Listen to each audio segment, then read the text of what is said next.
kids? You are all children, right? I've been assuming children this whole time. That's why we have the puppet and we talk about fascism and so on. Anyway, you like stories? Also, kids, before you answer, please like and subscribe and check out our Patreon. Use your parents' credit cards. It's easy and free. Anyway, story time. Like all good stories, this begins at midnight on April 10th, 2024. A local North Carolina police SWAT squad has just thrown at least 2 flashbang grenades into a mobile home. As the living room couch and rug erupts into flames, the SWAT team storms inside and points military-grade guns at a 16-year-old girl and 9-year-old boy, while another officer violently handcuffs their visibly injured father. All as their mother, a survivor of 2 heart attacks, struggles to breathe from all the smoke while being interrogated amidst escalating cardiovascular palpitations. Also, one of them is a magic dog or something. Oh, wait, also, the family had committed absolutely 0 crimes. The cops had mistakenly connected their car to a suspected burglar's car, despite it hailing from a different decade than the vehicle in question. The 2-hour raid caused over $11,000 worth of damage, not least because the squad inexplicably took a sledgehammer to the home's exterior. Because how else would you get into a home? Later, the local government agreed to cover repair costs only if the family dropped all claims against local officials.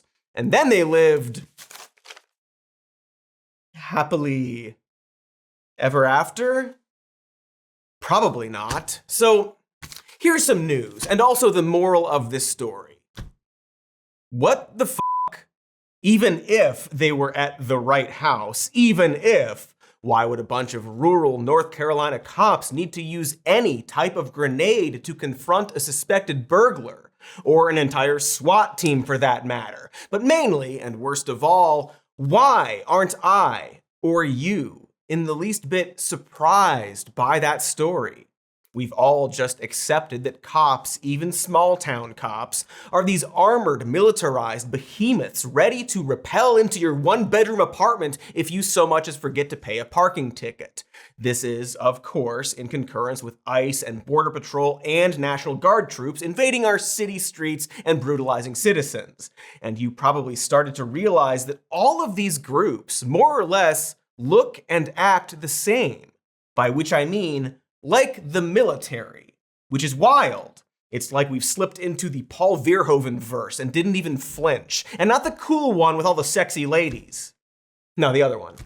Thank you! Because if you're young, like the many children watching this, I assume, you might not realize that it wasn't always like this. In my lifetime alone, cops have changed.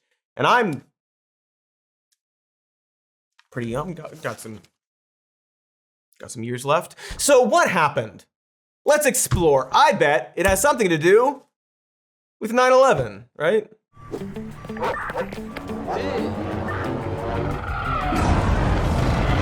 How cops became soldiers, but worse. Now, to be Obama levels of clear, cops have always sucked. We're not here to talk about why cops suck or how racist they are or how the show Cops sucked or how Cop Rock is underrated as a work of satire about how cops suck.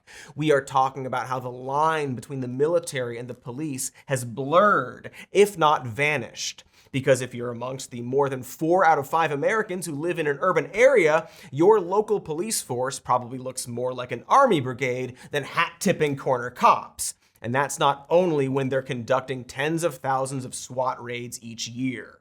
It's every aspect of how they operate. A military ethos that pervades modern American policing.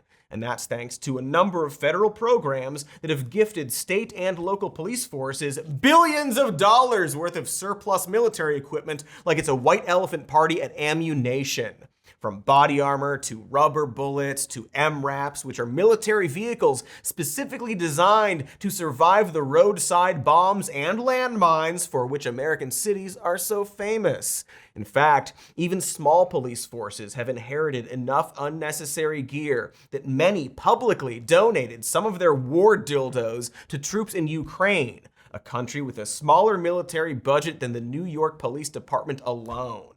And of course, if you're getting military-level equipment, you also need to know how to use it, which is why, as of last year, America had 80 fascist-themed Disneylands, or cop cities, in some phase of development, with budgets topping out at $415 million per site.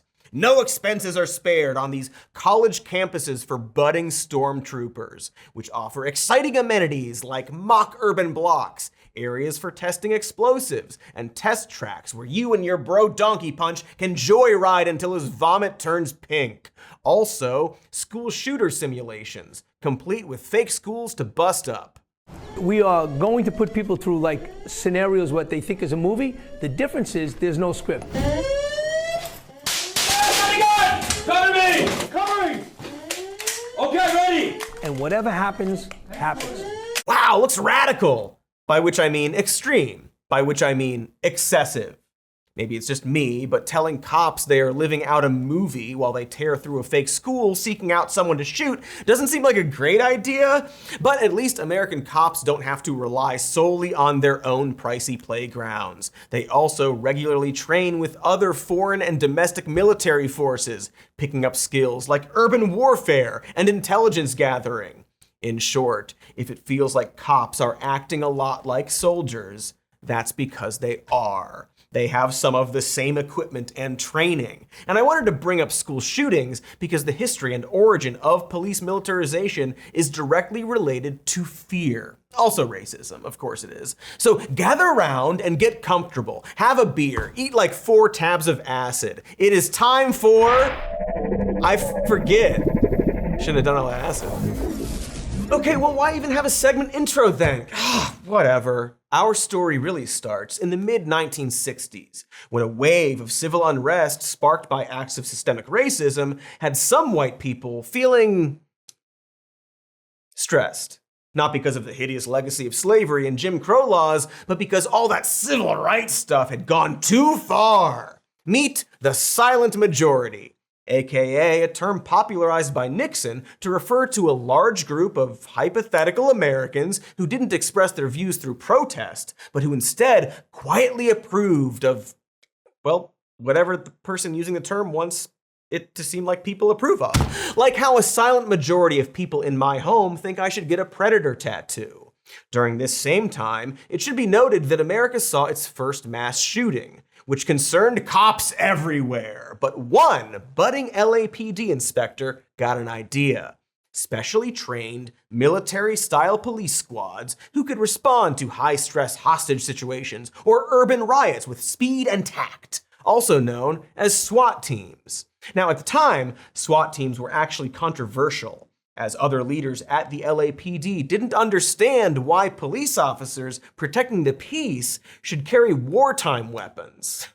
Adorable. Real good Apple stuff. But the dogged officer struck a deal with local Marines, who trained the first SWAT team in secret at Hollywood Universal Studios' cinematic backlot, where cops played heroes in what would become the same replica streets as Bruce Almighty. That means they probably flashbanged the Jaws shark, right? I know I would have, after, I don't know, accidentally shooting one of the dogs from Homeward Bound. Oh, that's not Universal. Beethoven. After accidentally shooting the dog Beethoven from the movie Beethoven, I'd flashbang the Jaws shark. Anyway, and thus, the SWAT team was birthed. The oily brain baby of a single innovative cop, who, by the way, was named Daryl f***ing Gates. And I think that there's an awful lot of people out there that just simply use any opportunity to go to the streets. And I think that what we saw out there last night were not the good people of South Central Los Angeles at all. We were seeing a lot of young people, a lot of gang members, a lot of drunks, a lot of people who will use any excuse whatsoever. That's right. Daryl Gates, also known as the future LA police chief in charge during the Rodney King beating and subsequent upheaval that came from it, none of which he seemed to predict or understand at the time. He's the guy who invented SWAT teams, like the Ben Franklin of police brutality, and he was specifically inspired by his experience during past incidents of civil unrest, such as the 1965 Watts Uprising, which was triggered by accusations of police brutality. This is all to say that a brand new form of police violence was invented as a response to civil unrest, which was a response to police violence. It's the old swallow a spider to tear gas a fly tactic, you see. You know how it goes? She planted the gun to beat the cow, she beat the cow to frame the goat, she framed the goat to shoot the dog, she shot the dog to entrap the cat, she entrapped the cat to extort the bird, she extorted the bird to arrest the spider, and so on and so on. You remember school. Because, of course, it wasn't actually about keeping the peace. I know I said this episode wasn't about how cops are racist, but, well, they're racist. So their ideas often come from racism. I'm sorry! And fittingly, the LAPD SWAT team made its theatrical debut in December of 1969, mere days after Chicago police murdered Black Panther Fred Hampton in his sleep. The Panthers' LA division was anticipating a similar attack, so when Hollywood's finest SWAT team came rolling up, the two sides exchanged thousands of gunshots over a 5 hours long shootout.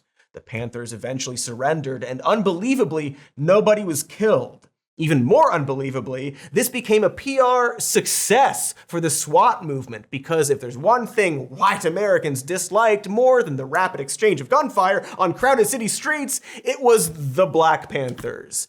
So SWAT teams were here to stay. At the same time, that old scamp Richard Nixon had used the silent majority and their racial fears to win the White House. But of course, all that fear-mongering means that he was expected to do something once in power.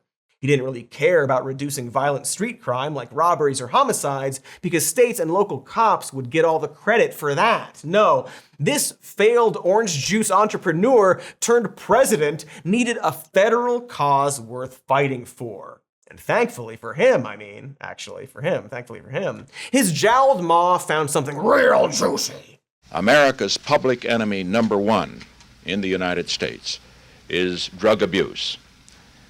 In order to fight and defeat this enemy, it is necessary to wage a new all-out offensive. War on drugs, baby! Just say no. Weed is a gateway drug. D.A.R.E. Remember D.A.R.E.? Hey, who invented D.A.R.E. anyway? I'm not gonna check the papers. I'm gonna check my phone. I'm gonna do a little fake Google search. Oh my God, it's Daryl Gates! I'm serious. Daryl Gates invented the SWAT team and the D.A.R.E. program. Someone get me a time machine. I've discovered a Nexus event. So illegal drugs, which were frequently sold across state lines and thus fell under federal purview, were the obvious answer to Nixon's woes. Plus, they made an easy shorthand for the sins of both sexually experimental hippies and impoverished communities of color. Who cares if illegal drug users were statistically less likely to commit violent crimes? What an absurd little detail for a nitpicking little jerk like you to focus on. You fool, you fucking fool. Only one thing mattered. Narcotics were destroying the very fabric of American life. And by declaring war on them, threatening to invade the cities of Coolsville and Weedburg, Nixon also unleashed a big old spigot of federal funding to help local and state police forces get their grubby hands on military-grade weapons. But only if they played ball. Specifically, he dangled his jowly Quaker balls in their faces, by which I think I actually mean he dangled federal funding to persuade states to pass his preferred legislation, which expanded police powers to do things like no-knock raids and wiretap civilians, because if nothing else, Nixon was hot for eavesdropping. If else, pat. In exchange, states could obtain loads of military equipment and training, so long as they mostly used it for drug enforcement. After significantly increasing the size of the federal drug enforcement agency, Nixon's administration turned their attention from high-level drug traffickers, who were tedious and difficult to track down, to low-level street offenders that were easy to catch. This made for great PR because if there's one thing Americans loved more than unnecessary military-grade weapons, it was locking tons of non-violent people in cages. Boy, I just realized how familiar all of this sounds. Quick, get me a time machine again! I want to go back and add some foreshadowing. Oh my goodness, shucks. So to recap, Nixon, in conjunction with individual states, waged a war on drugs as a way to justify increasingly militarizing the police. You might notice that none of this really stems from an actual reason so much as a general fear first brought on by racial unrest. But at least Nixon fell from grace and left office, and this all sort of faded away. Drugs are menacing our society. They're threatening our values and undercutting our institutions. They're killing our children. Blast! Reagan. I always forget about him. For show. I obviously don't forget about him. I mean, who do you think I am? Reagan? Under Ronald Reagan, the war on drugs went into turbocharge, in part thanks to the expansion of civil asset forfeiture, which is a policy so archaic it was originally made to punish pirates. It entered modern law enforcement in 1970 and gave officers the right to seize any property they could conceivably say was connected to criminal enterprise. That meant claiming anything from a sleek modernist house to a fast car to a stack of cash to a shiny sex yacht, even if you never so much as charged the supposed criminal with jaywalking. Under Reagan, and in part thanks to Senator at the time Joe Brandon, the policy was expanded to sweeten the deal for state and local police agencies, allowing them to claim up to 80% of this bountiful booty.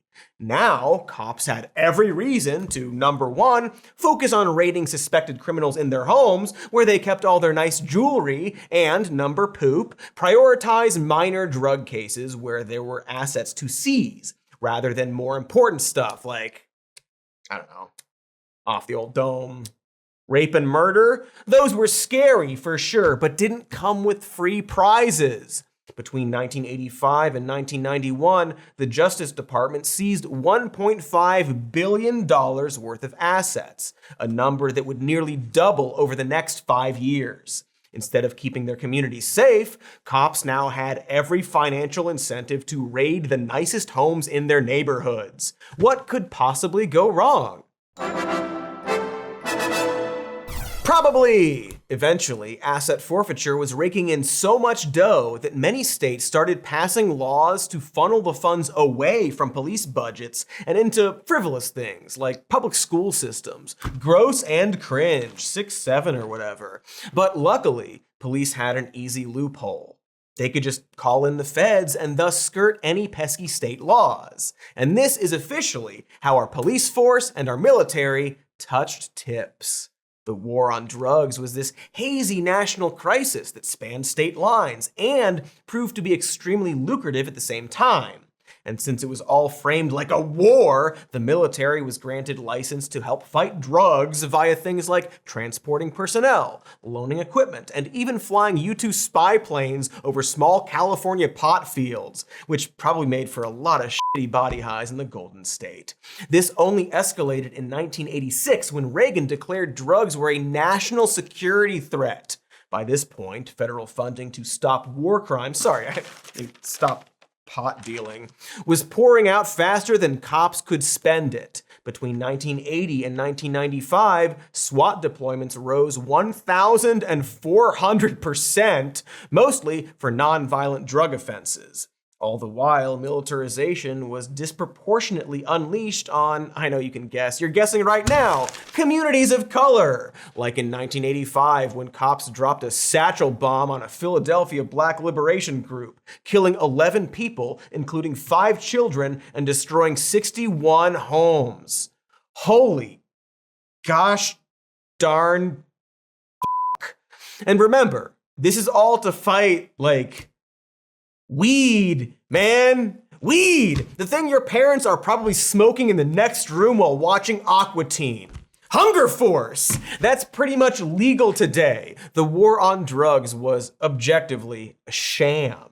At best, the drugs won, but it was almost definitely a ploy to go after marginalized communities. Just ask Nixon's former advisor, John Ehrlichman, who in 1994 admitted to Harper Magazine, full quote, "The Nixon campaign in 1968 and the Nixon White House after that had 2 enemies, the anti-war left and black people. You understand what I'm saying? We knew we couldn't make it illegal to be either against the war or black, but by getting the public to associate the hippies with marijuana and blacks with heroin, and then criminalizing both heavily, we could disrupt those communities. We could arrest their leaders, raid their homes, break up their meetings, and vilify them night after night on the evening news. Did we know we were lying about the drugs? Of course we did. Of course they did. Boy, that sounds like a confession to a crime. Weird, we don't act like it's a crime, but that's a crime with a lot of victims, including children like you. The era from the 60s to the 90s was essentially a secret war against black people, waged by our government, coincidentally, right after the last war we waged against black people, the side effect of which being that the entire nature of policing had changed. Our cops were now soldiers, something we should have stopped right there when it happened. But sadly, Americans were so propagandized that the vague ideal of public safety over personal freedom was commonly accepted. And this was just the beginning. Because, well, you know what happened in the 2000s. Oh, shit! Let's go to the ad break, and when we come back, we will wage a brand new literal and figurative war. The question is, what time is it? No, that's not me asking for a secret password to enter the world of underground revolutionaries. Though, if you want to give me one, that's cool, I will take it. But a literal question. We're at a place right now where even the dadgum time could be a lie perpetrated by the media. And to cut through those confusing ocean waves, I recommend Ground News, a website and app we specifically wanted to sponsor us, which you can access via the QR code on the screen. They gather news from hundreds of media sources alongside context on each source, such as their political bias and who funds it, so that you can compare all of the coverage of every story yourself. I've been working with Ground News for a long time, and that is for a reason. I think they're one of the most powerful solutions for getting to the truth of a story, given all the spin you'll see online. For example, on Ground News, I can see how the different outlets covered one battle after another's big Oscar win.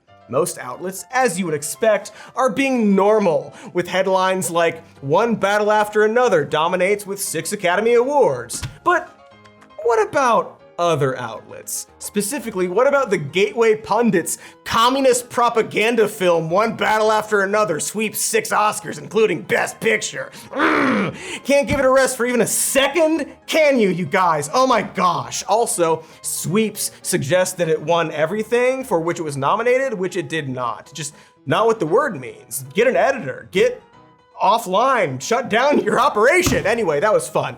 So head over to crown.news/SMN for 40% off unlimited access. You'll get a factuality analysis of each source and their blind spot feature to see which stories are being ignored by one side of the aisle. That's ground.news/SMN for 40% off. The link is in the description. The password, I actually don't remember. I'm sure it's not important. I can't believe it. I just took down my St. Patrick's Day decorations and the drugstore is already blasting 420 music. Great. Feels like the season starts earlier every year. Well, good thing I can weather the storm with IndaCloud, a fully legal online cannabis dispensary for gummies, exotic flower, premium pre-rolls, and zero sugar THC sodas. Yum! Everything is federally legal hemp THC, lab tested, and shipped discreetly to your door. And for the 420 season, new customers get 40% off all month long with IndaCloud's biggest sale of the year. No more fighting the crowds on Green Monday. That's the day after Easter when shoppers trample all over each other trying to get the best 420 deals. No more of that. IndaCloud's got you covered with $70 ounces that won't wreck your budget or your 420 spirit. If you're 21 or older and a new customer, just go to indacloud.co. That's .co, not .com, and use code SMN for 40% off your first order. That's indacloud.co, code SMN for 40% off all month long, shipped discreetly to your door, plus free shipping on orders over $50. And $30 in free gifts on qualifying orders. That's a lot of stuff, folks. Don't forget to fill out the quick survey when you order to support this show. And remember to bow your head to the red-headed stranger, Shotgun Willie. It is the reason for the season, after all. Please enjoy responsibly, and big thanks to IndaCloud for supporting your 420 plans. After my last encounter with the wallet inspector, I vowed to always keep my money where I can see it. Not because he stole anything, but because my wallet had fleas in it. Anyway, if you're like me and sick of high wireless bills and bogus bogus fees, maybe it's time to switch to Mint Mobile. They've got premium wireless plans starting at $15 a month, so you'll have plenty of coin left over to buy any number of ointments, or just use those coins to scratch your many, many bite marks. All plans come with high-speed data and unlimited talk and text delivered on the nation's largest 5G network. There are no long-term contracts, no hassle, and definitely no Joe's apartment scenario. And that movie wasn't about fleas, so I don't know why that would even be a consideration. Are we in some sort of Joe's apartment scenario? Ha! Get out of here! If you like your money, Mint Mobile is for you. Shop plans at mintmobile.com/more news. That's mintmobile.com/more news. Upfront payment of $45 for 3-month 5GB plan required, equivalent to $15 a month. New customer offer for first 3 months only. Then full price plan options available, taxes and fees extra. See Mint Mobile for details. What if it was Joe Dirt's apartment? Oh my God, that's funny. Or like meet Joe Black's apartment. Or meet Jack Black's apartment. What if it was Jumanji? Oh my gosh, guys, what if... That doesn't make any sense. What if it was Meet Joe Black's apartment? I do want to see that. 9/11. Welcome back, kids! You weren't alive for 9/11 because you're all children, but your parents were. They were in high school, getting hand jays behind the gym because the coach was too distracted crying about America's loss of innocence. That was our ground zero. A lot of towers fell behind the gym, let me tell you.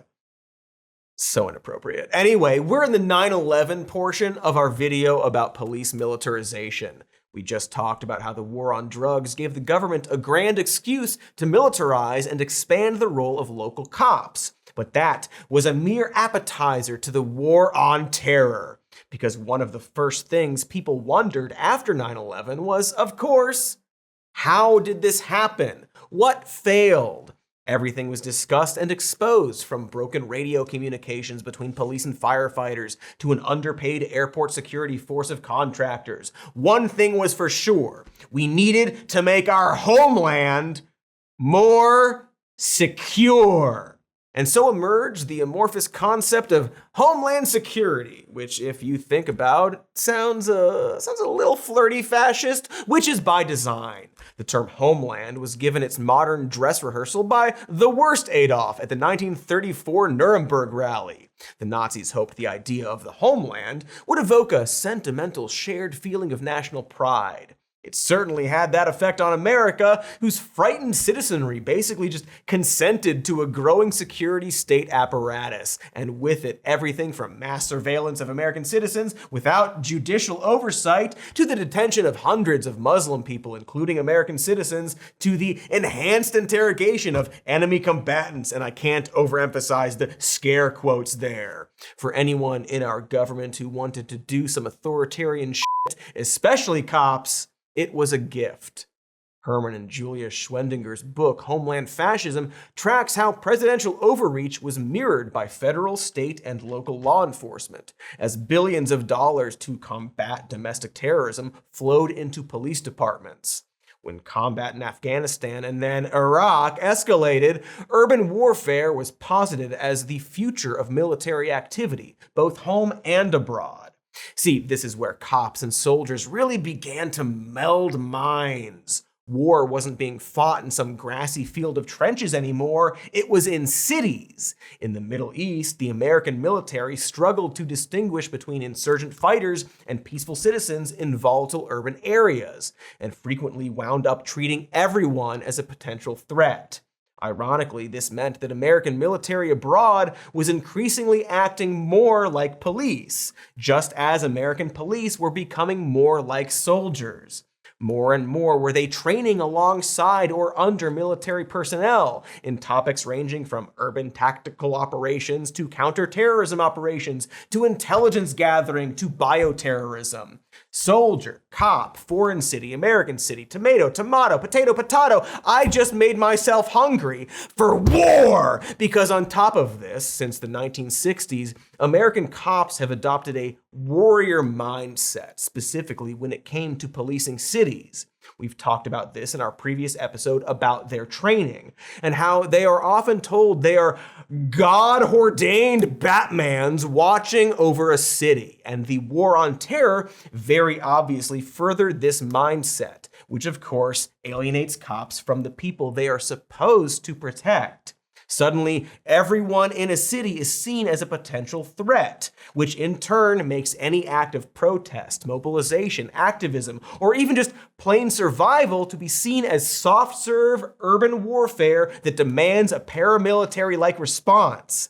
So we have cops and soldiers training together, cats and dogs living together, combined with this vague war on terror. The idea that an attack could happen anywhere. And to top it off, gigantic new grants from the newborn Department of Homeland Security to give police more access to war junk than ever.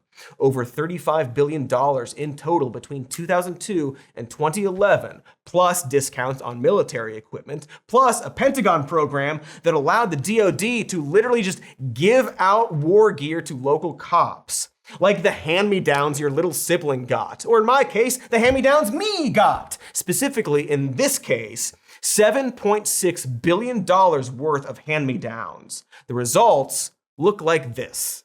In Neenah, Wisconsin, officers use a multi-terrain vehicle. The Boise, Idaho Police Department has an MRAP vehicle designed to withstand roadside bombs. So does the Warren County Sheriff's Department in upstate New York. Bud York is sheriff.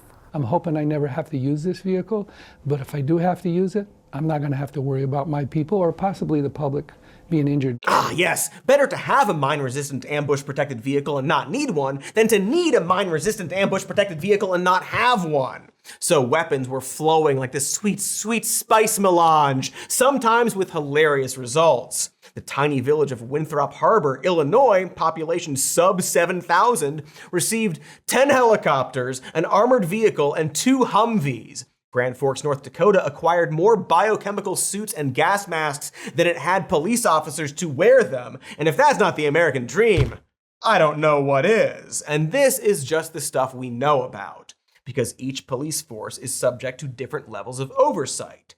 These equipment acquisitions were often made without transparency.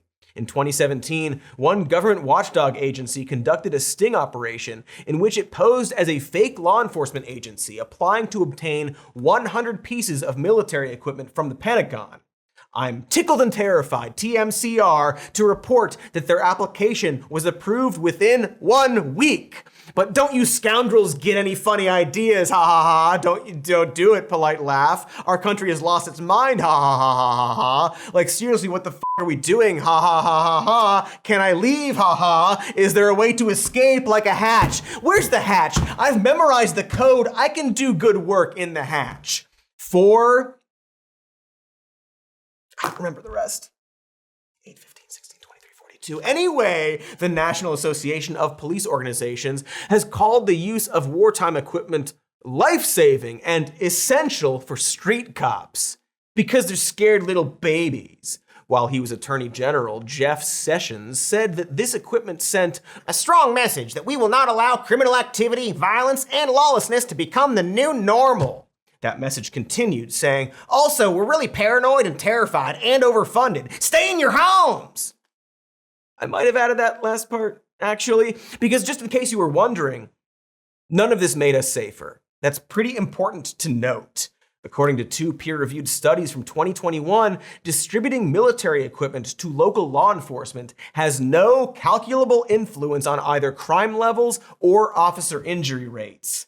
On the other hand, research shows that military equipment does make police more violent. Specifically, the Washington Post found that the more militarized cops became, the more likely they were to not just kill you, but kill your fucking pets.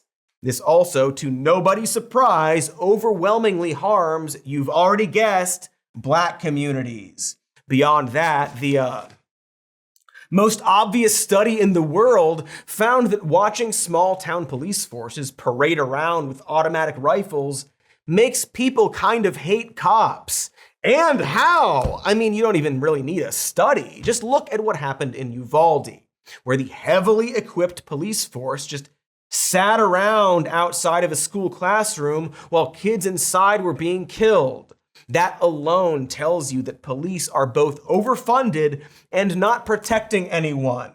It's this weird paradox where cops want and love all this equipment designed for dangerous situations, but don't actually want to put themselves in danger, resulting in the gear mainly being used for low-level offenses. So, for example, the ACLU looked into over 800 SWAT deployments between 2011 and 2012 and found that about 80% of those were being done to execute search warrants, mostly for non-violent drug cases. Only 7% involve a hostage, barricade, or active shooter, while SWAT teams have been known to raid poker games, bars serving underage drinkers, organic farms, and in dozens of cases of SWAT-like raids, hair salons to arrest dastardly delinquents daring to barber without a license. So if you're currently running an underage poker game at an unlicensed barbershop located on the grounds of an organic vineyard, you are just asking to be the next Waco. It really is so stupid, so tragic, and so American. By 2013, journalist Radley Balco had identified a full 50 cases in which innocent people died during SWAT raids. The New York Times found an even larger number, 81 civilians killed between 2010 and 2016. Hey, remember when people used to, and still do, call for SWAT teams as a prank? You know, the thing that's known to kill a lot of babies and dogs? Really cool prank, awesome stuff. Meanwhile, as the federal government ramped up surveillance practices to previously unimaginable scales, local police were also in on the action, launching their own intelligence and counterterrorism units to keep tabs on local dissidents and also their former romantic partners. You never know when one of them might be a terrorist. Dozens of data fusion centers popped up across the country to foster intelligence sharing among state, local, and regional law enforcement agencies. Often, local surveillance was part of the expanded Joint Terrorist Task Forces, with which the FBI covertly recruited cops from all over America to surveil their communities without being hampered by state privacy laws. This resulted in vital security efforts like the investigation of Food Not Bombs, the only charity more dangerous than the infamous Bombs Not Food. More like White Castle, am I right? All right. Meanwhile, the post-9/11 NYPD's newly launched Intelligence and Counterterrorism Bureau conducted intense surveillance of Muslim neighborhoods, assigning mosque crawlers to listen in on religious sermons and rakers to explore ethnic neighborhoods, just profiling racially. Whatever. So just to recap there, because I sure you talk a lot. Not only did the war on terror allow police forces to share the same equipment as the military, but also to begin to operate in the same way. Like, this is all spy shit, right? Or rather, racist spy shit. Why are the police doing racist spy shit? Basically, the same way Amazon uses the postal service for their last mile deliveries, our government was just letting cops look for perceived terrorists, which certainly helped alienate them from their communities, right? Not just emotionally, but politically, because surveillance wasn't limited to Muslim communities. By 2003, NYPD could be found harassing and targeting anti-Iraq war protesters, which you might notice has zero to do with terrorism and seems like a crime. The NYPD was literally sending undercover agents to surveil progressive advocates planning to protest the 2004 Republican National Convention, not just in New York, but all over the country, and even people outside of the country. International spy shit. Ahead of and during the convention, a collaboration of local, state, federal, and Pentagon forces, helped along by private telecom corporations, were able to seamlessly track the cell phone conversations and emails of demonstrators while collecting on-the-ground reports and military satellite imagery. All of this information was then relayed to the 10,000 NYPD officers on the ground, many bravely clad in riot gear and wielding machine guns as they corralled, interrogated, and beat up protesters. There's a bunch of video of this, including a documentary short that features this interesting footage from one of the police helicopters. And instead of watching what was going on the street, whomever was operating that kept going to this couple who were making out on a rooftop. And it wasn't just for like a second and then, back to the action. I mean, it was real surveillance. That obviously serves no legitimate governmental objective. There's no law enforcement purpose I could even vaguely imagine, that you could rationally relate to that kind of conduct. Really seems like they don't need all that equipment and are just like playing war. Just sign up for the war, guys. There's one on right now. Anyway, nearly 2,000 protesters were shoved into an asbestos-infected makeshift detention center, exposed to a bunch of hazardous chemicals that, in one case, required medical attention.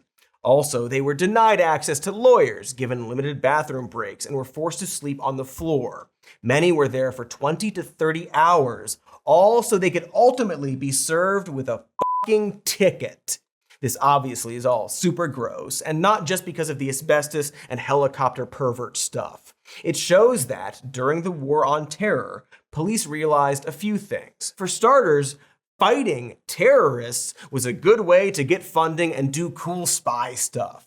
And more importantly, the word terrorist could really mean anyone remotely unhappy with the government. This happened all over the country. Maryland state troopers surveilled groups ranging from human rights activists to advocates for better bike lanes, while Denver, Colorado forces kept records on over 3,000 supposed extremists, including an Amnesty International organizer and members of a Quaker group that had won the Nobel Peace Prize. Even Nixon's people aren't safe. The mandate of fighting terror not only made any potential crimes committed much more consequential in the eyes of the law, it also encouraged police to view disparate communities as both physical and ideological threats. You might notice that with this history, civil rights protests, the war on drugs, and then the war on terror, it all centers around giving police an excuse to target a specific group they've conveniently labeled as criminals. And each time they were able to make that excuse vaguer and vaguer while using increasingly more sophisticated tactics and equipment.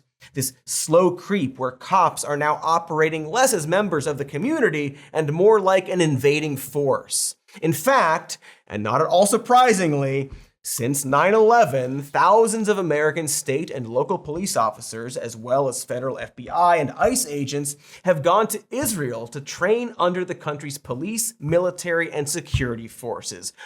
Very cool, because why not say f it and just treat American cities like an open-air prison? Thanks to this training, American cops now have their hands on skunk, a nausea-inducing liquid Israeli soldiers spray at high pressure to punish Palestinian demonstrators, which the St. Louis police started buying from an Israeli weapons company after the Ferguson protests. For Israel's part, they happily adopted the NYPD's infamously racist stop-and-frisk policies. The two countries now use much of the same equipment and methods to contain government dissidents. Because friends share. Synergy with an I. And so all of this brings us to 2020. Trump, COVID, and the murder of George Floyd. Fun times. And a police force that was fully indistinguishable from the military. Over that summer, the Department of Homeland Security used military aircrafts to surveil demonstrations in 15 cities, as cops on the ground unleashed rubber bullets and flashbang grenades on generally peaceful protesters. All the while, federal troops of unclear affiliations were deployed across the country, often detaining demonstrators without identifying themselves. Videos plastered social media showing horrors like police throwing tear gas canisters at protesters, something that is literally considered a war crime. Luckily, we're not at war. We just use the word war and talk about it as if we're at war and do war stuff warily. But we're not! So it doesn't count. Except, and this is a pretty goddamn huge problem, in all the time we spent militarizing the police, we never stopped to add any new guardrails. See, the American armed forces are governed, in theory, and despite what our current Triple Secretary of War says, by certain international war laws, as well as the federal government's standing rules of engagement and individual branch guidelines, like the U.S. Army's rule to treat all civilians humanely. Pause for effect. Repeat once. Treat all civilians humanely. Pause for effect again. Our cops, in contrast, are vaguely counseled to use only the amount of force necessary, and most states have varied and vague rules around use of force, none of which meet international standards. And I think this recent era is when everyday people really started to notice that. I mean, a lot of people already knew it, but the Ferguson and George Floyd protests really hammered home that there was something fundamentally wrong with police. But even then, it's hard to even get a clear sense of how bad the problem is, since in a lot of states, cops aren't really required to submit data about its use of force because I don't know why. I guess they're evil. I can't think of another reason. So again, a lot of people, specifically people of color, already knew that police were broken. By design, one could easily argue. Broken in a powerful, fucked up way. But the slow creep of the war on drugs and terror, combined with the propaganda attached to them, kept a lot of predominantly white Americans distracted from how dystopian the average local police force became. After all, if you're not out there getting tear gassed at protests, you might not notice. Maybe you watch Fox News and assume that all this violence is because of Antifa or whatever. Maybe you watch CNN and you think all the violence is because of also Antifa or whatever. A lot of dupes out there is my point. All the way until ICE shows up to kidnap your neighbor and you go outside in your bathrobe to see that we are apparently being occupied by our own government. There's a name for this, of course. Shit. There's a much better name for it too, of course, that you can say in polite company. The boomerang effect. We've discussed this in the past, but it's a theory arguing that the same tools which an imperial power uses to police its colonies abroad will, like someone vomiting on a roller coaster, end up blasted back into its own face. In other words, all that training and equipment and money we spent fighting the war on terror in the Middle East would inevitably be adopted here by cops to police citizens. What are they gonna do? Throw the armored vehicles away when they don't need them? I mean, come on. They're gonna melt down those amazing tanks to make some sort of like woke participation trophy display? The same drones Israel uses to surveil Palestinians are now employed by American cops, while the contractors who walled off Gaza and Baghdad were tapped to rebuild the Mexico-US border. Private prison operators who cut their teeth incarcerating over 80,000 people without trial all over the world now get even richer maintaining inhumane conditions in immigrant detention facilities. The same mercenary contractors who, big quotes, kept the peace while Iraq was, bigger quotes, rebuilt, would patrol New Orleans in the aftermath of Hurricane Katrina. Because if the stormtrooper ain't broke, don't fix it. This is also called internal colonization. An early example was 19th century European colonialists who pioneered nifty ideas like fingerprinting and panopticon prisons in order to keep a close eye on their disgruntled subjects, which they then brought back to their homelands. Because colonized populations were always assumed to be on the verge of revolting, I wonder why, it was easy to justify hyper-policing them, particularly when you brought in some all-American racism. This mentality migrated back to America, where new police training academies solemnly taught recruits about race degeneration and the inherent criminality of communities of color. Also, funny sounds with your mouth. See, because it's not just that we've been adapting the equipment of colonization, but the philosophy as well, the paranoia, the racism, the idea that any demonstration needs to be stamped down lest they revolt. Post-Katrina New Orleans, for example, was frequently called Baghdad on the Bayou, and the majority black city was treated with the same militarism as war-torn Iraq. Torn by the war that we started, by the way.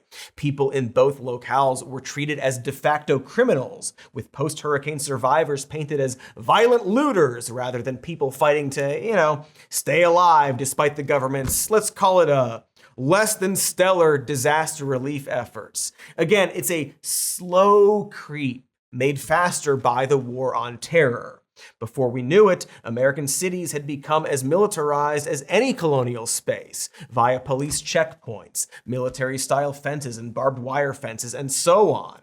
Simultaneously, districts of concentrated wealth, ranging from tourist spots to gated communities, are enclaved off, much like pseudo-military green zones that you might have found in post-war Iraq. It's all so normalized that we don't even really think about it anymore. Privatized security forces, gentrification framed as urban renewal, the ultimate goal to push out poor or ethnic communities. People who become refugees in their own country, not unlike survivors of America's wars abroad. In fact, that is the other big component here, the crux of the partnership between the military and the police. We go into other countries, completely destabilize them, and create refugees who come to America for a better life, who in turn become scapegoats and enemies to justify increased policing, often around the fear of crime and drugs. It's a symbiotic relationship, a self-perpetuating machine designed to gradually and innately foster fascism. There's a long history of this, from Chinese immigrants in the late 19th century being linked to the opium trade, to Mexican immigrants in the 1930s being coded as dangerous due to marijuana use, all the way to Big Don evoking the fentanyl crisis to justify policies like tariffs and his immigration crackdown. Boy, when you lay it all out like this, it kind of seems like America sucks. We do have some great national parks, though. I mean, they weren't really ours, and there's currently a movement to privatize and destroy them. Whatever. We need to do an ad break before I cry faint, because somehow there's still more to explore in the journey of how cops turned into soldiers. There is, in fact, a third party that needs to be addressed. Is it the Illuminati? Stick around to find out. But no. You know, when you're doing your taxes and the cockatiel you pay to hold up your W-2 keeps chewing on the paper and micturating on your desk, that's kind of what it's like for small business owners when they're trying to run payroll, HR, and benefits without software to keep it all organized. Fortunately for us, and unfortunately for working cockatiels, there's Gusto, online payroll and benefits software built for small businesses. It's an all-in-one, remote-friendly, and incredibly easy to use, so you can pay, hire, onboard, and support your team from anywhere. It helps save time with built-in tools and keeps things like direct deposits and filing taxes simple, so you aren't spending half your day trying to teach some bird that lives a long time how to say, "Katy doesn't live here anymore. I heard she moved to Belize." It's also quick and easy to switch to Gusto. Birds can't file lawsuits, but also you don't pay a cent until you run your first payroll. So try Gusto today at gusto.com/more news and get 3 months free when you run your first payroll. That's 3 months of free payroll at gusto.com/more news. One more time so everyone can hear, even when they pretend they can't. Gusto.com/more news.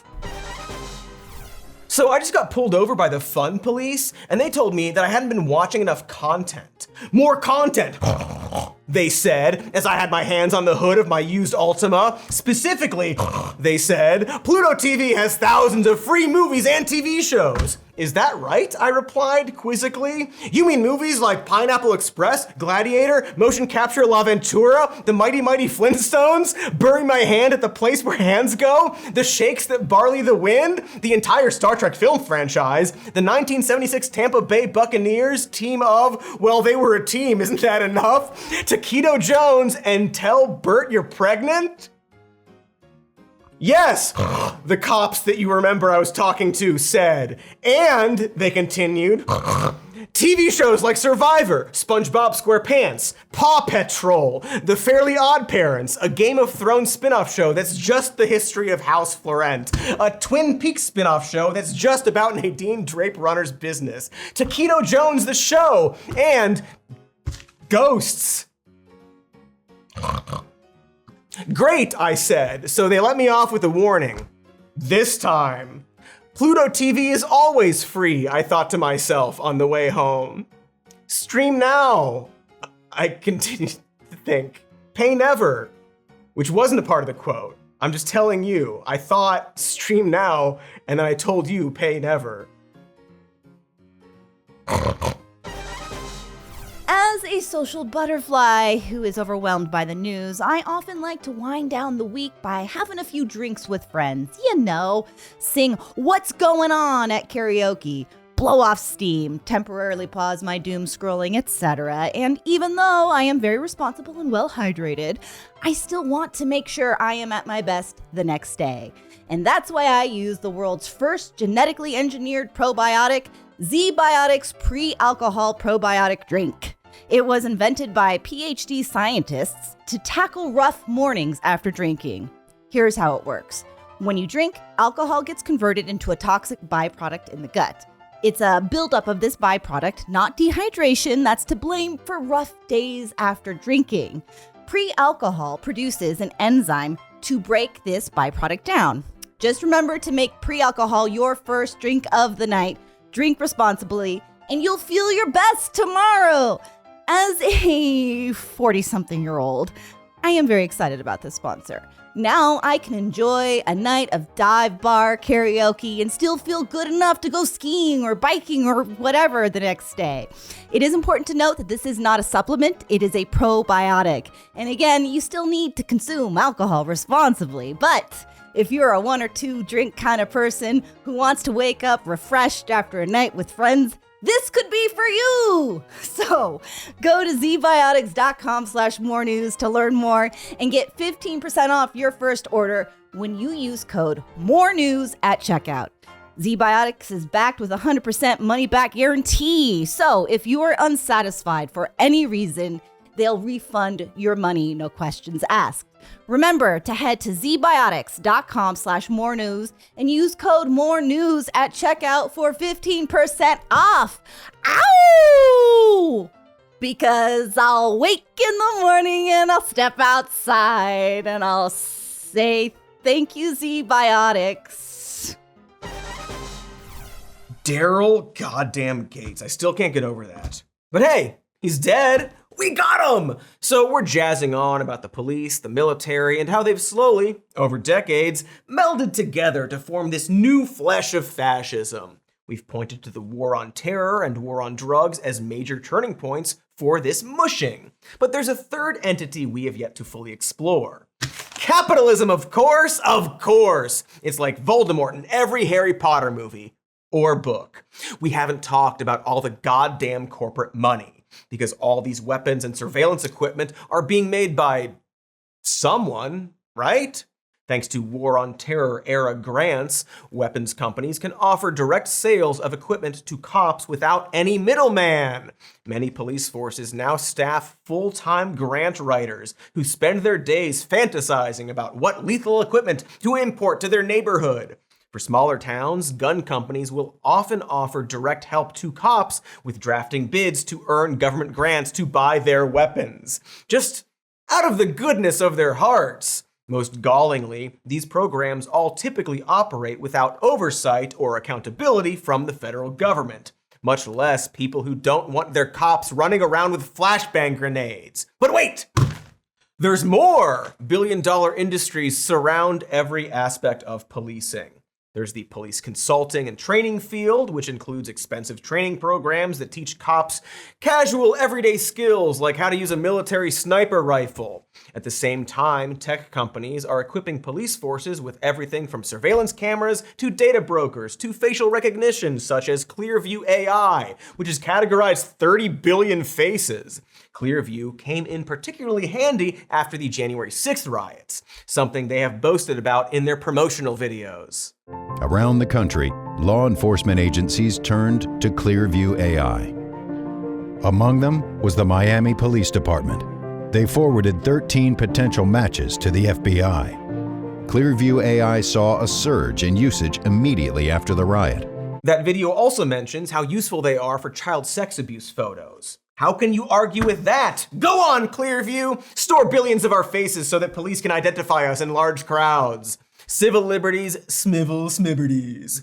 Thing is, this isn't actually about police forces paying corporations with our tax money. Sure, that sucks and blows, but it's actually much worse than that. Because the big problem is corporations paying police forces through foundations.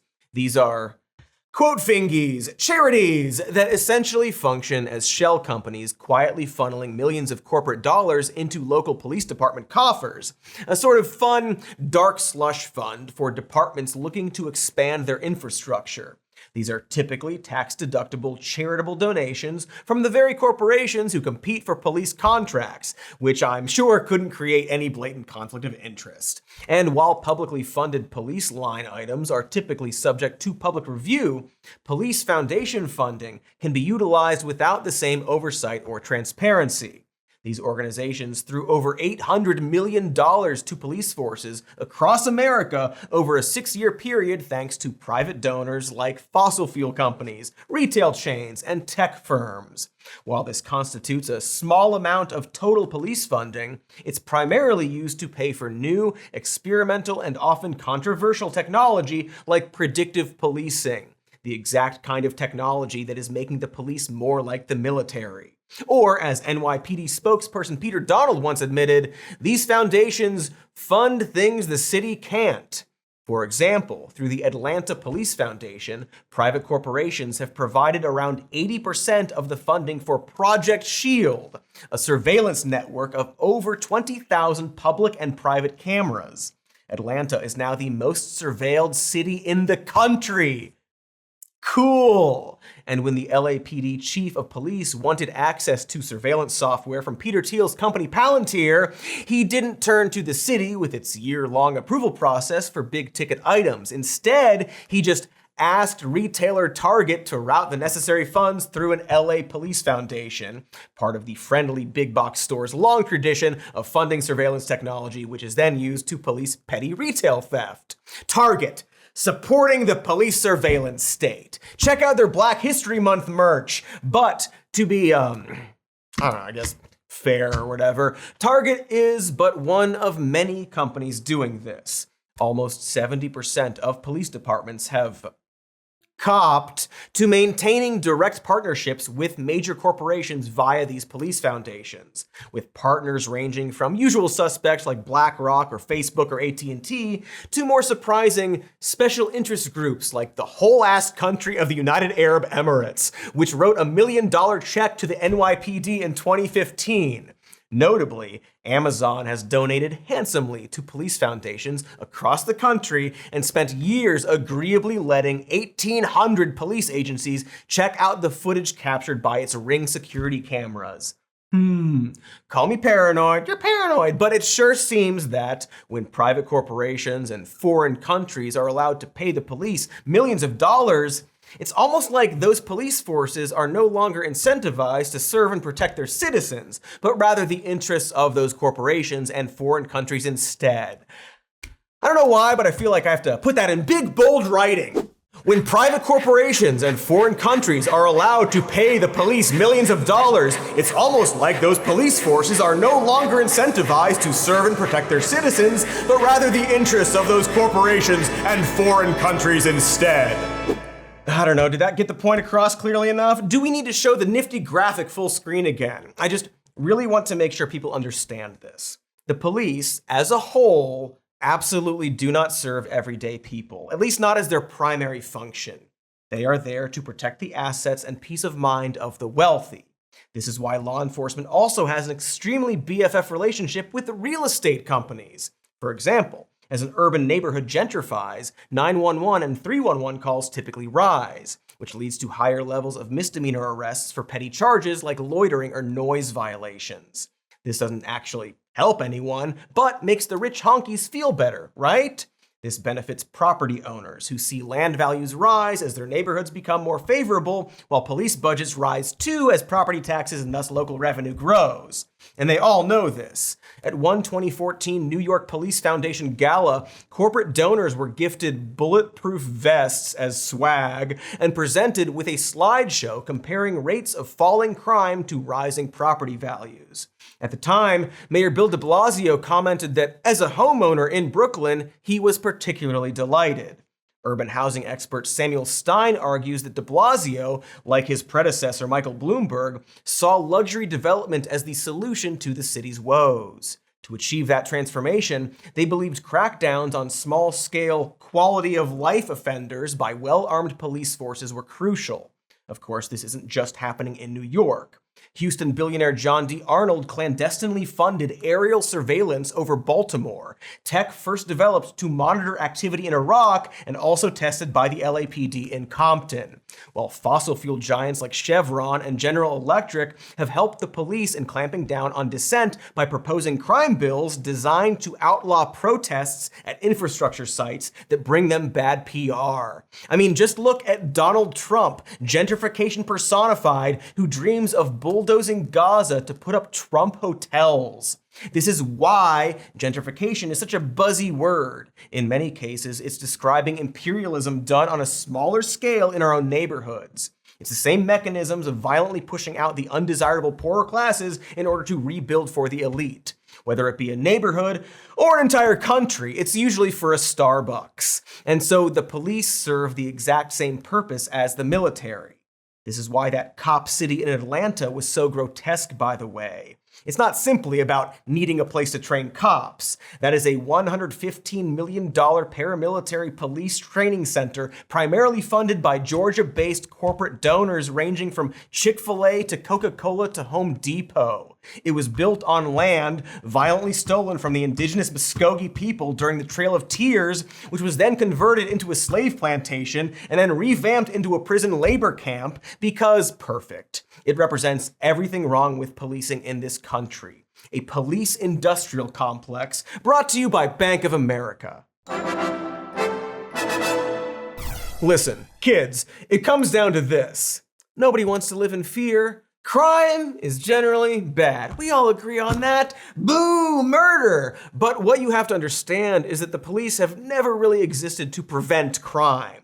Not on a large systemic level. They're just there when the crime already happened. And this country never really seriously tried to create a system that prevents or at least mitigates crime. This goes back to when President Lyndon Big Balls Johnson had declared a war on poverty and was trying to kick off a series of social welfare reforms to solve it.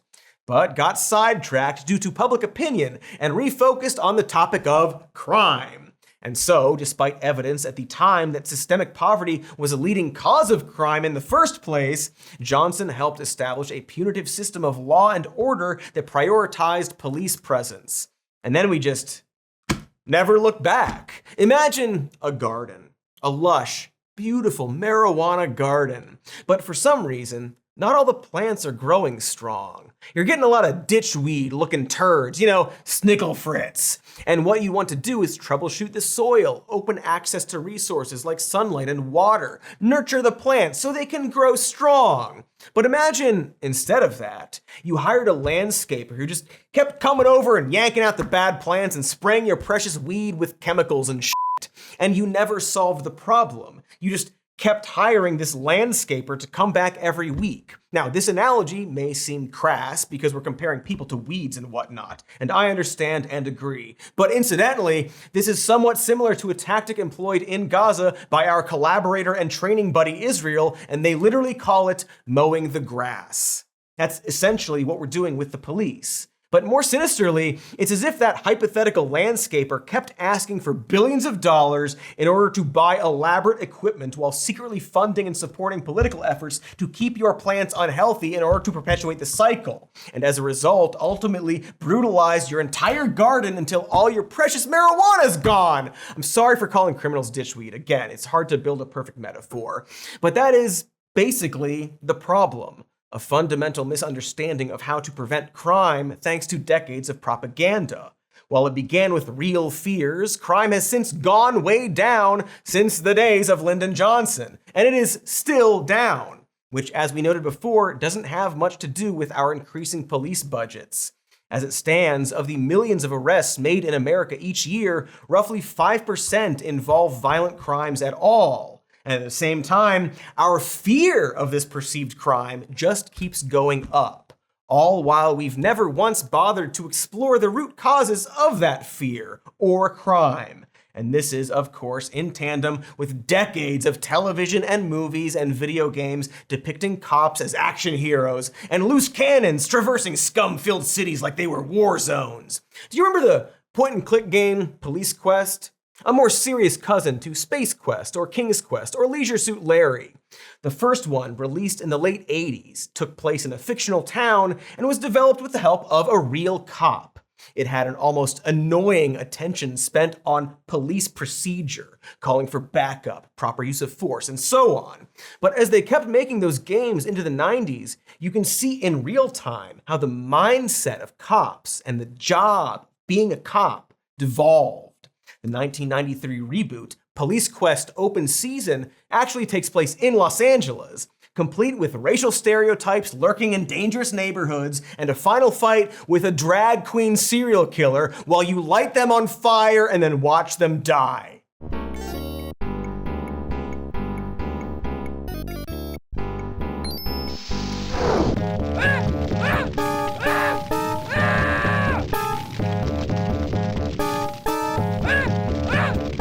Your action neutralizes your assailant.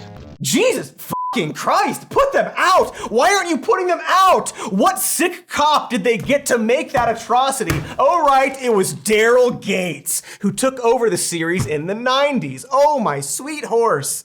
This guy, he's like Palpatine. Behind it all he's not back though, he's dead like I mentioned earlier, so that's great. Gates went on to spin off Police Quest into an entire SWAT series that focused entirely on raiding buildings with big strong weapons as opposed to solving crimes or interacting with the community. If you play your cards right, you can even shoot a scared old woman defending her home.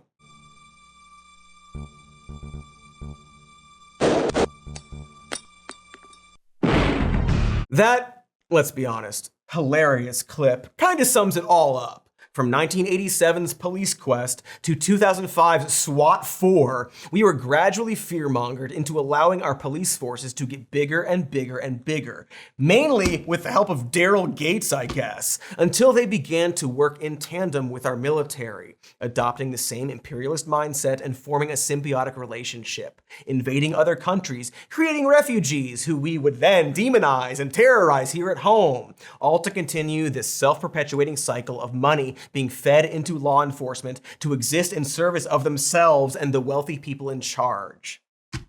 It's wrong. It's not what police are supposed to be, as was beautifully and gruffly articulated by Commander Bill Adama. There's a reason why you separate military and the police. One fights the enemy of the state. The other serves and protects the people. When the military becomes both, then the enemies of the state tend to become the people. And here we are, with the police treating the people like the enemy of the people. Now we have this big, grotesque machine with talons deep in our foundation. It's hard to imagine how to dislodge that. But it starts with fear. It starts with everyday people realizing that the way we think about crime and the causes and solutions to crime are fundamentally incorrect. And that taking even just a little bit of law enforcement's staggering budget, over $100 billion per year from state and local funding alone, and redirecting it towards other programs or social services could be very useful. Drug treatment, affordable housing, work programs. Maybe instead of paying to put cops in schools, we just fund the schools, you know? And this isn't even getting into the ever-increasing budget of our actual military, the military. But sadly, as our president pointed out on the day we filmed this, we can't take care of daycare. We're a big country. We have 50 states. We have all these other people. We're fighting wars. We can't take care of daycare. God, what a piece of shit. But yeah, if we cut police budgets by a third, that would still just bring it down to pre-9/11 levels. America's police spending per capita has increased by nearly 50% since the 1990s. Fucking defund them is what I guess I'm trying to say. Even a little bit. Give the money to, I don't know, me. Give me money. Kids, give me money. This is a stick up. Ah, put your hands up. I'll kill your parents if you don't give me money. Okay, see ya.